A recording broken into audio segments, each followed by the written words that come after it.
এক হাতের সাহায্যে দেখানো হয় তাকে অসংযুক্ত হস্তমুদ্রা বলে।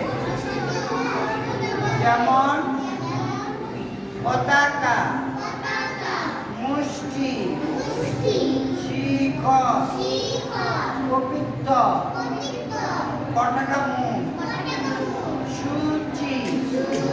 এই দেখো সূচি। তুমি কি ডেবরায়?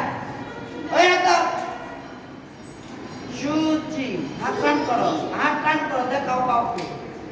আই কোন হাত? ওই হাত। সূচি। এই আঙ্গুল তুলে দাও।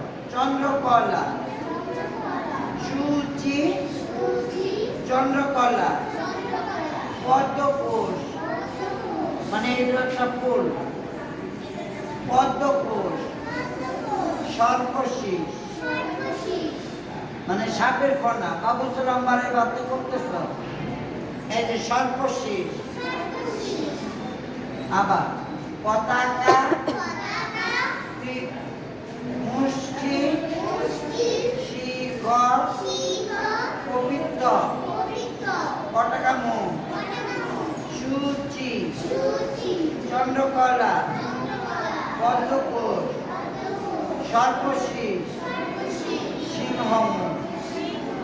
এই দেখো দুইটা সিং বেরোইছে। আর এটা হলো মুখ। গরু, মহিষ বা ওই ছাগল, এগুলো যদি গানের ভিতর থাকে, কথায় থাকে, তখন এই মুদ্রাটা ব্যবহার হবে। সিংহমুখ, দুইটা সিং।